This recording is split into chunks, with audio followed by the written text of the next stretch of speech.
เจ้าให้ดินน้ำมากี่กันเหวป่าผาสั้นความเฮาเอาไว้หักยอมข้างได้เสมอคิดถึงสวรรค์นั้นใจจะขาดอยู่แล้วด้วยหักน้องแก้วที่งามสุภาลาวันดังหนึ่งนางฟ้าลงสู่ดินเหมือนดังพระอินทร์นั้นลงมาปั้นให้อายนอนฝันถึงน้องหัวใจอายนี้แม้นมีทางถอดออกได้อายขอถอดไว้ให้นวลน้องนางขอบของจะอยู่ขอบฟ้าถิ่นแดนใดถึงจะแสนไกลอายก็จะต้องกลับมาหาน้องสักวันสายน้ำของไหลหลังเปรียบไปก็เหมือนดังน้ำใจอายไหลมานั้นขอให้น้องเจ้าจงสงสารอย่าปล่อยอายเลยผ่านแดนสวรรค์แห่งนี้ไปไกลคิดถึงสวรรค์นั้นเจ้า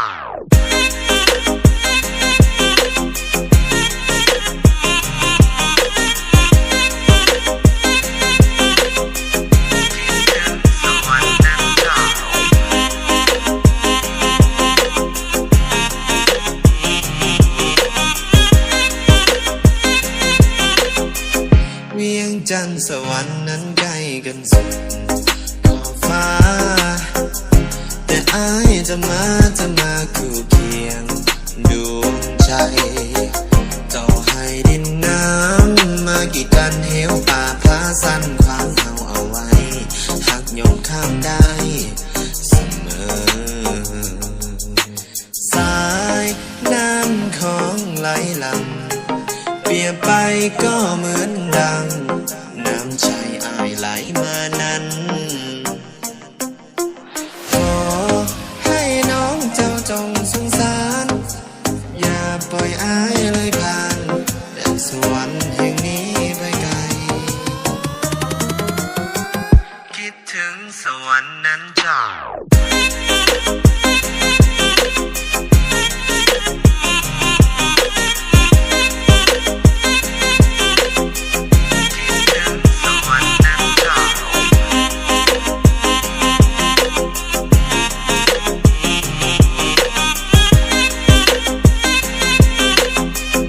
คิดถึงสวรรค์นั้นจังเอ้ยก็งามวอน้องก็งามเย้จะหักใครดีจะหักใครดีจะหักใครดีระหว่างเอ้ยกับน้องจะหักใครดีจะหักใครดีพวกเจ้าน่ะหักบัดสองสิเหตุจังใดสิเหตุจังใดอยากจะเลือกเจ้าบัดสองบ่แม่นหลายใจแต่ว่าพวกเจ้านั้นงามถึงสองเพิ่นก็งามมันสิหักใครดีเพิ่นก็งามมันสิหักใครดีเพิ่นก็งามมันสิหักใครดีซอยบอกให้แน่จะเลือกใครดีจะเลือกใครดีจะเลือกใครดีเอ้ยนั้นงามแท้งามมีเสน่ห์งามแท้เด้ยามยิ้มก็หวานจับใจว้าวสองพุงแก้มเบ่งบานเหมือนดวงดอกไม้หน้าหักใครหน้าสวยสมยอมแก้มนางได้แต่คิด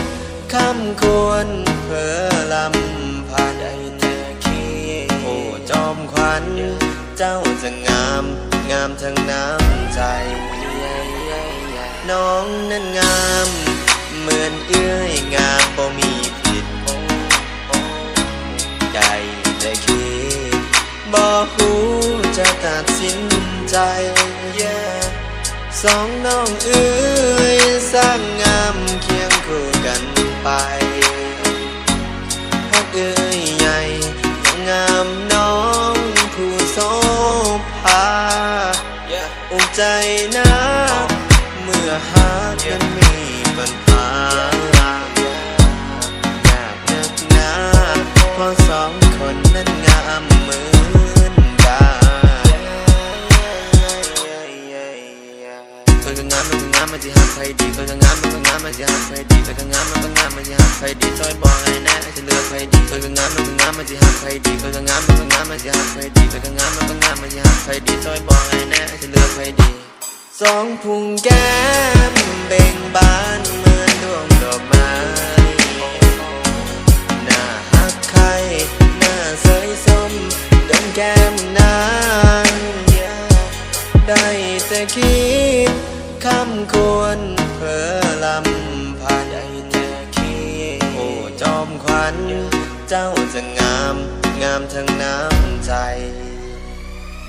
น้องนั้นงามเหมือนเอื้อยงามบ่มีผิดได้แต่คิดบ่ฮู้จะตัดสินใจสองน้องเอื้อยสร้างงามเคียงคู่กันไปพักเอื้อยใหญ่งามน้องผู้โสภาอุ่นใจนะเมื่อหากยังมีปัญหาอยากเลิกนะเพราะสองคนนั้นงามเหมือนกัน